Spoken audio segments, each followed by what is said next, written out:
Hello dear students, welcome to my science academy.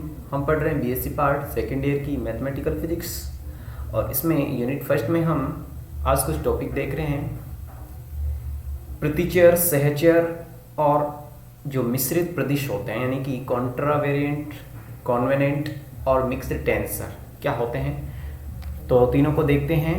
Start करते हैं। प्रतिचर सदिश या टेंसर यानी कॉन्ट्रावेरिएंट टेंसर। तो सबसे पहले अगर मैं बात करूं प्रदिश क्या होता है, प्रदिश या टेंसर क्या होता है कि ये ऐसी ज्योमितीय वस्तुएं हैं जो सदिश और अदिश इनके बीच में एक रैखिक संबंध बताती हैं। यानी कि जो सदिश हैं और अदिश हैं वो स्वयं क्या होते हैं, प्रदिश होते हैं। और जो प्रदिश होते हैं इनको हम संख्यात्मक मानों के द्वारा हम डिनोट कर सकते हैं। तो यहाँ प्रतिचर प्रदिश क्या होता है कि किसी प्रदिश में जो सूचकांक हैं हमारे वो मूर्धांक अवस्था में हो तो ऐसा जो प्रदिश होता है वो प्रतिचर प्रदिश कहलाता है। अब जैसे प्रथम कोटि का जो प्रदिश है उसमें क्या होगा कि माना किसी राशि के जो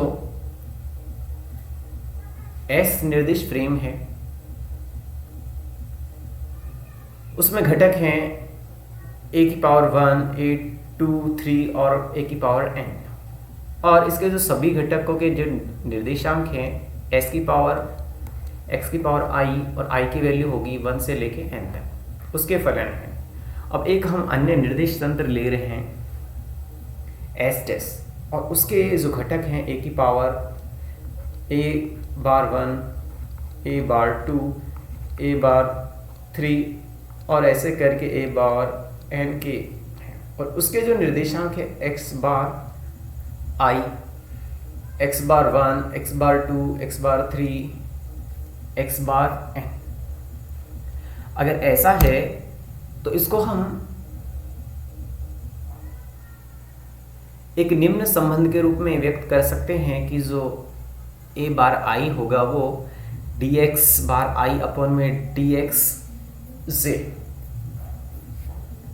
इंटू ए जे, जहाँ i की वैल्यू होगी 1 से लेके n तक। तो ये प्रथम कोटि का प्रतिचर प्रदिश कहलाता है।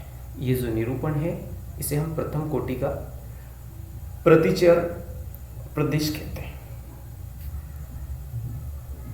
अब जो द्वितीय कोटि का प्रतिचर प्रदिश होता है उसमें क्या होता है कि जो निर्देश तंत्र है xi निर्देश तंत्र, उसके लिए जो राशियां हैं a1m और जहां 1 है इसकी वैल्यू फिक्स रहेगी, m की वैल्यू 1 से लेके n तक होगी। और इसके सापेक्ष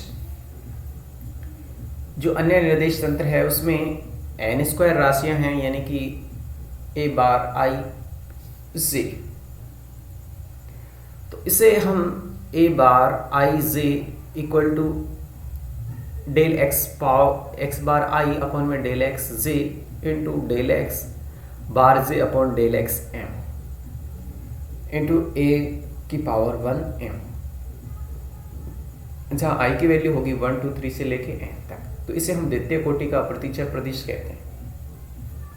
आपने यहां देखा तो ये जो प्रथम कोटि का प्रतिचर प्रदिश था इसमें जो मूर्धांक है यानी कि जो पावर के रूप में ये केवल हमने 1 लिया है तो वो प्रथम कोटि का था। द्वितीय कोटि में ये 2 मान हो गए, द्वितीय कोटि का है। और इसके अलावा जो मूर्धांक है उसमें भी देखिए यहाँ केवल 1 वैल्यू होगी, जैसे i की या j की। यहाँ जो 1m है यानी कि 1 की वैल्यू चेंज होगी तो ये द्वितीय कोटि का प्रतिचर प्रदिश है। और उसके द्वितीय कोटि के प्रतिचर प्रदिश के ये घटक है। अब जो n में जैसे समष्टि होगी उसमें द्वितीय कोटि के प्रतिचर प्रदिश के n स्क्वायर घटक होंगे। यानी कि अगर द्विमीय समष्टि है तो उसमें 4 घटक होंगे, त्रिवीय में समष्टि है तो उसमें 9 घटक होंगे। नेक्स्ट देखिए सहचर प्रदिश कॉन्वेनेंट टेंसर क्या होता है कि जो प्रतिचर प्रदिश था उसमें हम सूचकांकों को मूर्धांक अवस्था में व्यक्त कर रहे थे, डिनोट कर रहे थे, और जो सहचर प्रदिश है उसमें हम सूचकांकों को पादांक अवस्था उसके रूप में व्यक्त करते हैं, तो वो सहचर प्रदिश कहलाता है। अब जो प्रथम कोटि का सहचर प्रदिश होगा तो उसमें देखिए कि कोई जो निर्दिष्ट तंत्र है उसमें x की पावर u में n राशियां हैं a v। देखिए उसमें हम ऐसे पावर के रूप में डिनोट कर रहे थे जैसे a i। यहाँ जो मूर्धांक है उसमें a की पावर में किया था, और जो ये पादांक है उसमें यहाँ होगा नीचे ये पादांक यहाँ जैसे a v, तो v की वैल्यू होगी 1 से लेके n तक, तथा अन्य निर्देश तंत्र है उसमें x की बार u और उसमें भी n राशियां हैं, तो a bar u equal to u की वैल्यू होगी 1 से लेके n तक। तो देखिए इसमें a bar u equal to होगा डेल x की पावर v अपन में डेल x बार u और a v। देखिए ये पादांक है, यहाँ डिनोट किया, यहाँ डिनोट करते तो मूर्धांक में होता था, तो u इक्वल टू होगा 1 से लेके n तक। इसमें ये डिनोट करने का तरीका ही है। तो ये राशियां प्रथम कोटि के सहचर प्रदिश के घटक होंगी, और जो प्रथम कोटि का सहचर प्रदिश होता है उसके त्रिविमीय समष्टि में 3 घटक होते हैं, क्योंकि इसमें n राशियां हैं, तो जितने n का मान होगा उतने ही इसके घटक होंगे। जैसे त्रिविमीय समष्टि में इसके 3 घटक होंगे, और जो प्रथम कोटि का सहचर प्रदिश है वो भी एक क्या होता है, सदिश की तरह ही होता है, एक सदिश होता है। अब जो द्वितीय कोटि का इसका सहचर प्रदिश होगा उसमें देखिए एक बार uv del x sigma upon में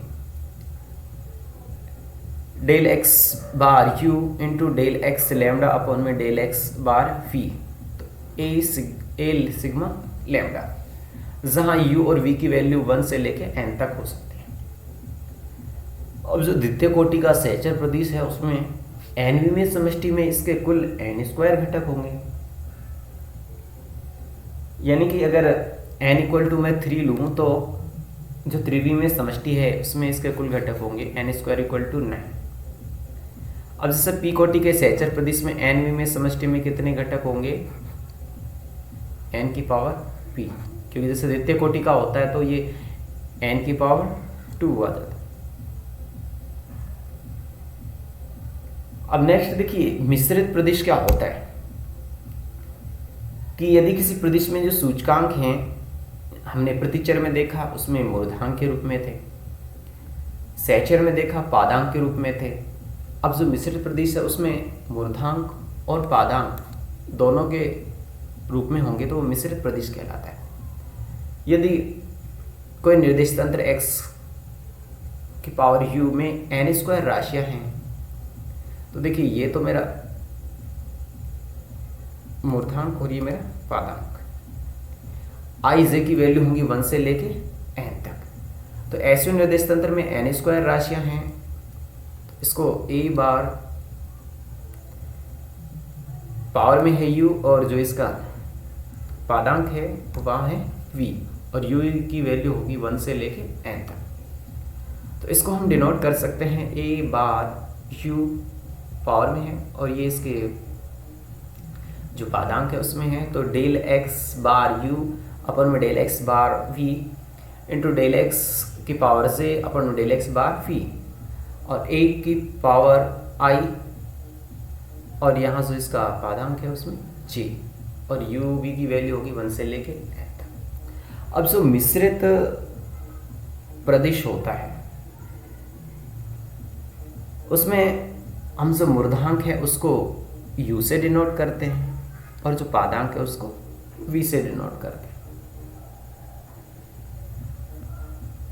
अब यदि हम उच्चतर कोटि के मिश्रित प्रदेशों की मैं बात करूं तो उसमें क्या होगा, जैसे ए बार आई जे के और ये 1m, ये मूर्धांक है और ये पादांक है, तो इसको हम लिख सकते हैं जैसे ये आई जे के है तो डेल एक्स बार आई और डेल एक्स की power P del X bar J D X Q del X bar K del X bar R del X की पावर एस और del X bar L into del X की power है T और del X की power है M into A P Q R S T, ये इसकी मूर्धांक के रूप में और ये एस टी इसके पादांक के रूप में। तो जो ये है इसमें हमारे पास